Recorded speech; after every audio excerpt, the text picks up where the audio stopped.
No mundo do talento musical, a maior questão em 2025 tem sido: onde está Susan Boyle agora?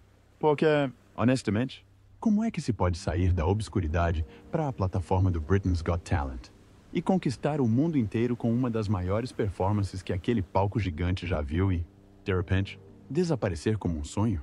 Ainda assim, Susan não cantou apenas I Dreamed, ela viveu o sonho, tornando-se um fenômeno global. Imediatamente ela pegou no microfone e soou a primeira nota daquela música.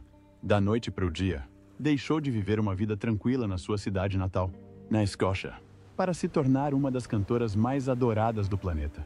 Desde essa estreia inesquecível, Susan lançou álbuns, atuou pelo mundo e inspirou milhões com a sua voz e determinação. Mas depois as câmeras viraram-se para captar algo mais. Algo novo. E parecia que Susan tinha sido esquecida, juntamente com 1 milhão de outras coisas que deveriam ter permanecido relevantes. Susan Boyle nasceu em 1 de abril, no início da década de 1960, num pequeno hospital de uma aldeia em West Lothian, na Escócia. Era a nona e mais nova filha de uma família da classe trabalhadora. A sua mãe, Bridget, tinha quase 50 anos quando deu à luz. Naquela época, era muito arriscado para alguém daquela idade ter um bebê. Os médicos alertaram-na que isso poderia ser perigoso tanto para ela como para o bebê, mas Bridget, que acreditava firmemente na sua fé, recusou-se a interromper a gravidez. A família Boyle vivia numa pequena casa em Blackburn. Não tinham muito dinheiro, e ter mais um filho tornou as coisas ainda mais difíceis. Desde o início que a Susan sentiu que não se encaixava, esse sentimento persegui-la-ia por muitos anos. O parto de Susan foi difícil. A sua mãe sofria de uma condição que tornava o parto perigoso, e Susan ficou sem oxigênio suficiente durante um curto período. Os médicos disseram aos pais que Susan tinha danos cerebrais ligeiros. Em casa, os danos foram mais severos. O seu pai, Patrick, tinha combatido na Segunda Guerra Mundial e regressado profundamente mudado. Parecia frequentemente irritado e instável. A sua casa, já superlotada e pobre, tornou-se um lugar de medo. Susan tornava-se por vezes alvo dos ataques do pai. Ela sofria dores físicas e emocionais. Ainda assim, Susan disse mais tarde que amava o pai e acreditava que ele travava batalhas internas que não conseguia controlar. Mas estas memórias dolorosas dificultaram-lhe a confiança nas pessoas mais tarde na vida. A escola também não lhe ofereceu grande conforto. Este rótulo de ter um problema mental acompanhou-a durante grande parte da vida.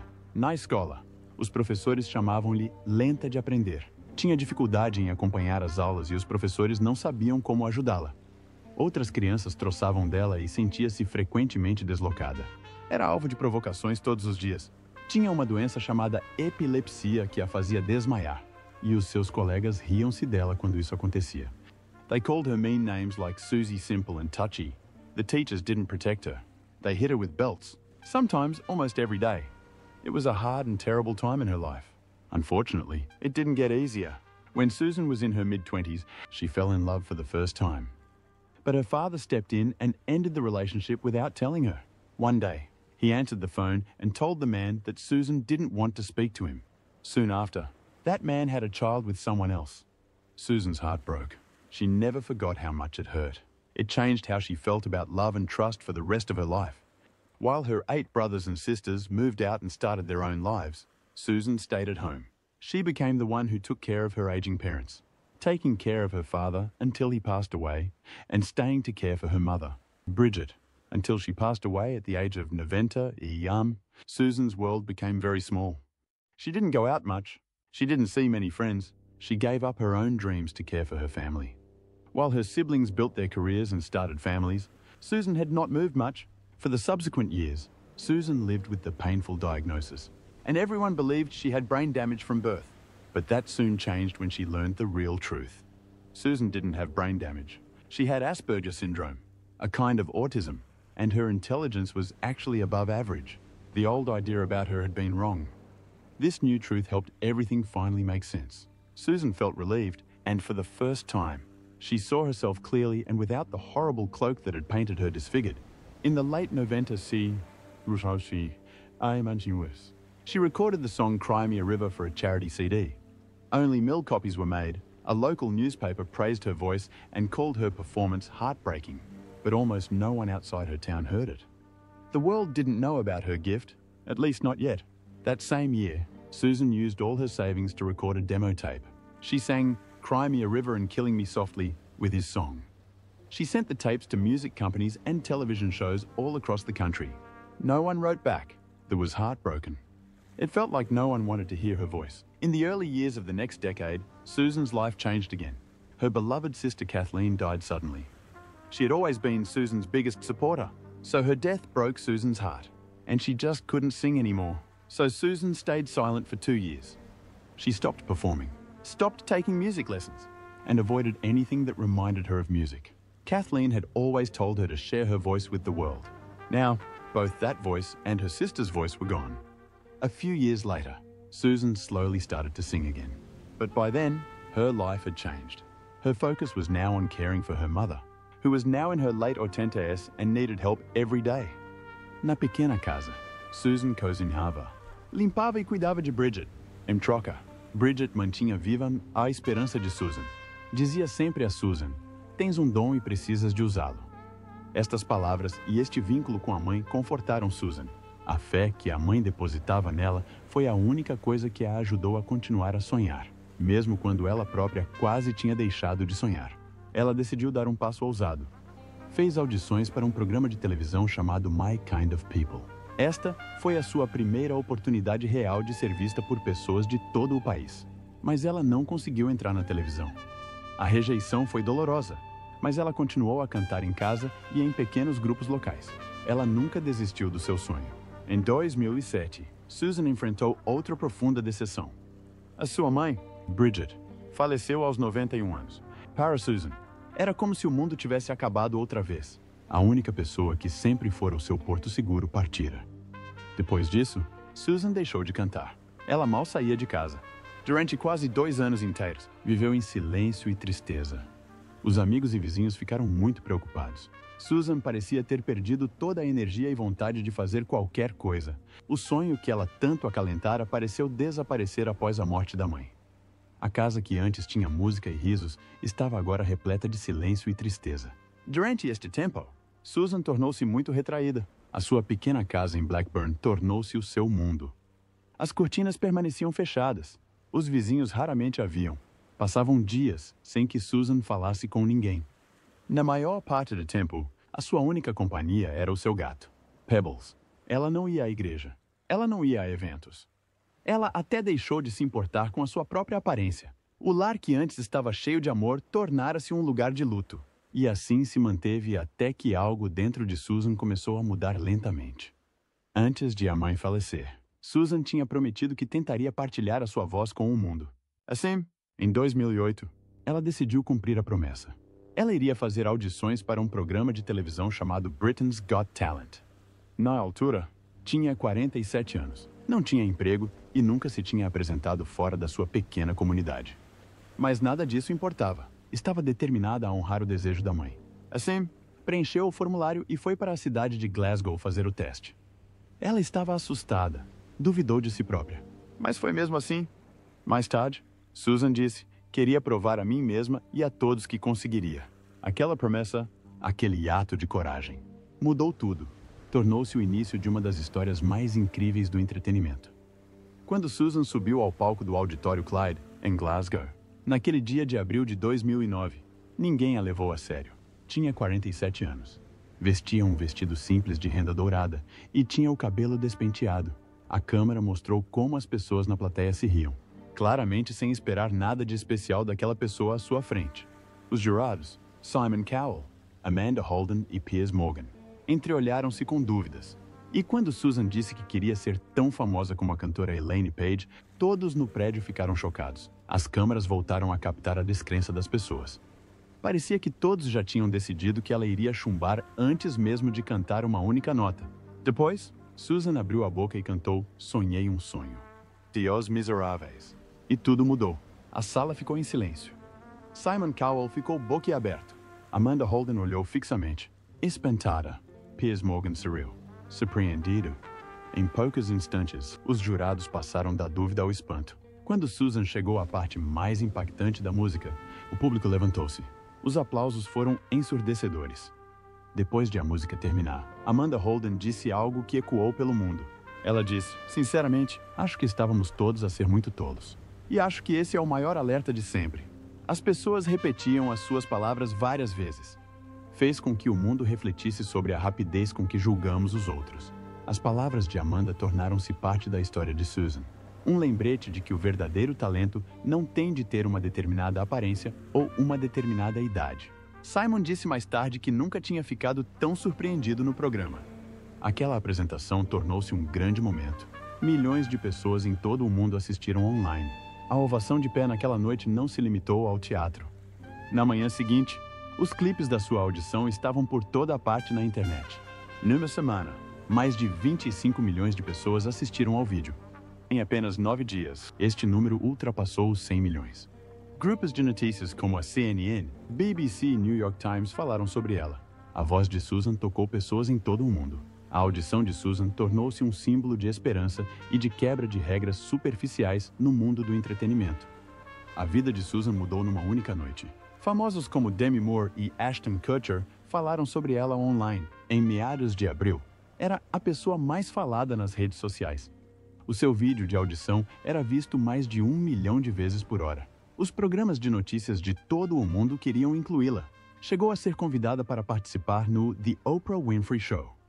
Repórteres de mais de 50 países pediram entrevistas. Até a sua pequena igreja em Blackburn, na Escócia, se tornou um ponto turístico. Pessoas de lugares distantes, como o Japão, vinham visitá-la. Em poucos dias, Susan deixou de ter uma vida tranquila e tornou-se uma estrela mundialmente famosa. Ela regressou para as semifinais do Britain's Got Talent no final de maio. Desta vez, cantou Memory, do musical Cats. Ela foi a última atração da noite, o que tornou a espera estressante. Mas assim que ela começou a cantar, a magia regressou. O público aplaudiu ruidosamente. Uma das juradas, Amanda Holden, disse que a sua prestação foi absolutamente incrível. Susan recebeu mais votos do que qualquer outra artista naquela noite. Ela provou ao mundo que a sua primeira audição não tinha sido um acaso. Antes do programa final, no final de maio, todos pensavam que Susan iria ganhar. As suas hipóteses eram as melhores, e a maioria das pessoas que apostavam tinha a certeza de que ela iria ganhar. Até então, o seu vídeo de audição já tinha sido visto quase 200 milhões de vezes. Na sua cidade natal, as pessoas reuniram-se em pubs e centros comunitários para a apoiar. Tantas pessoas queriam assistir a final que esta foi transmitida em direto online pela primeira vez. Mas quando os votos finais foram contados, o resultado chocou muitos. Dos mais de 17 milhões de espectadores, apenas uma pequena parte votou em Susan. O grupo de dança Diversity venceu. A Susan ficou em segundo lugar. Pessoas de todo o mundo ficaram surpreendidas. Mesmo em países distantes, as pessoas comentavam o resultado. A Susan manteve-se gentil e respeitosa. Ela felicitou os vencedores em direto na televisão, dizendo: os melhores ganharam. Mesmo assim, muitos fãs ficaram de coração partido, sem que os fãs soubessem. Ninguém ficou mais triste do que a própria Susan. Após o concerto, começaram a circular rumores de que teria ficado perturbada nos bastidores. Alguns relatos dizem que ela correu pelo corredor a gritar: odeio este programa. Outros dizem que ela atirou água para cima de alguém e gritou com os funcionários do hotel. Alguns próximos dela disseram que estas histórias eram exageradas, mas mostravam a pressão que sofria. Poucos dias depois, o país acordou com uma notícia surpreendente. Susan tinha sido levada para um hospital privado em Londres. Esta era uma clínica especial, onde celebridades e até membros da família real iam quando precisavam de ajuda. Na noite anterior, quase 20 milhões de pessoas viram-na perder a final. Isso atingiu-a profundamente. Chorou, gritou com os produtores e desmaiou. Os paramédicos foram chamados e foi levada para a clínica. Os médicos disseram que estava exausta e teve um colapso emocional. Nesta época, a fama de Susan era enorme. A sua audição tornara-se um dos vídeos mais assistidos da internet. Até o primeiro-ministro britânico lhe desejou felicidades, mas os jornais encheram as suas páginas com rumores sobre a sua saúde. Alguns repórteres chegaram a pregar partidas à família dela para conseguir notícias. Um deles até fingiu querer casar com ela só para ver como ela reagiria. O grupo de vigilância dos mídia britânico interveio. Lembraram aos jornais que era contra as regras invadir a privacidade de alguém, especialmente quando se tratava de saúde mental. Este momento serviu de alerta para a comunicação social. Mostrou o quão prejudicial pode ser a fama repentina. Simon Cowell, um dos jurados e produtores do programa, admitiu que as coisas tinham ido longe demais. Pela primeira vez, disse à família de Susan que ela não tinha de participar na digressão do programa se não quisesse. Normalmente, as pessoas no programa são obrigadas a participar. Simon disse mais tarde que aquela foi uma das semanas mais difíceis da sua vida. Assumiu total responsabilidade e admitiu os seus erros. A sua decisão ajudou a mudar a forma como o mundo do entretenimento trata as suas estrelas. Todos pensavam que Susan iria ficar na clínica durante muito tempo.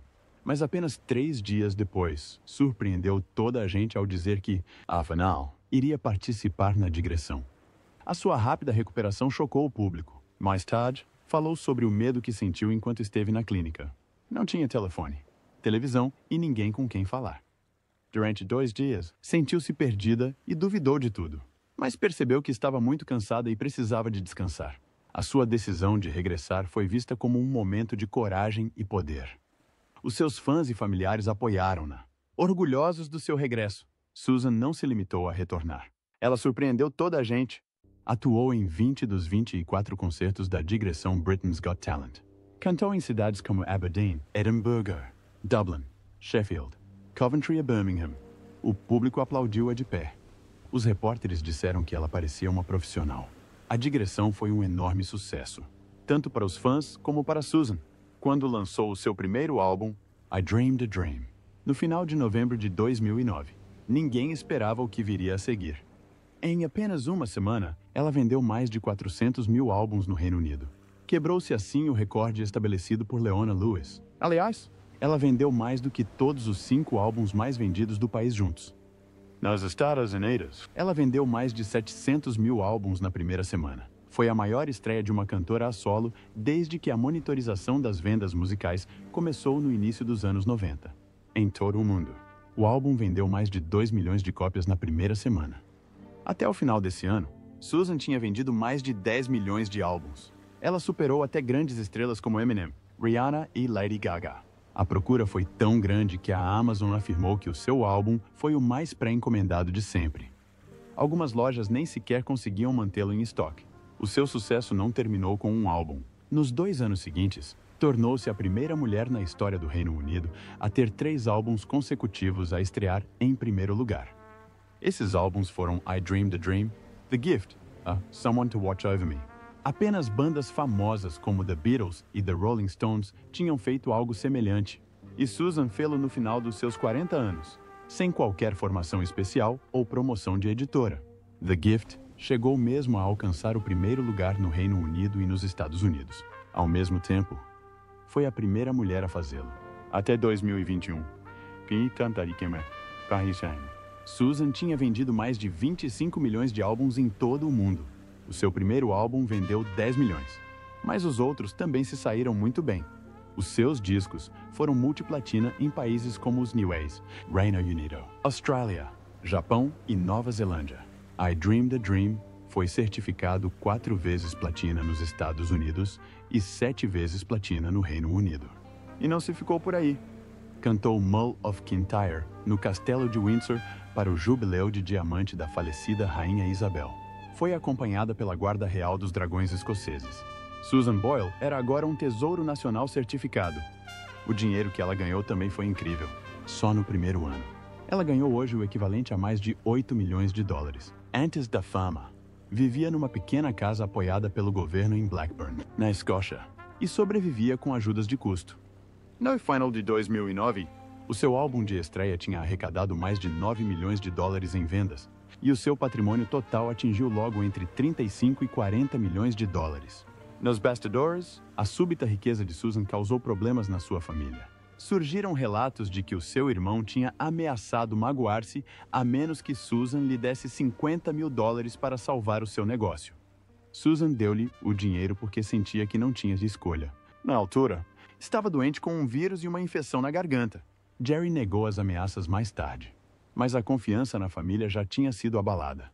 Susan piorou a situação mentindo a outros familiares. Disse que Jerry a tinha chantageado, mesmo não sendo verdade. Mas a mentira piorou tudo. A situação chegou ao limite quando Susan deu um grande presente em dinheiro a outro membro da família.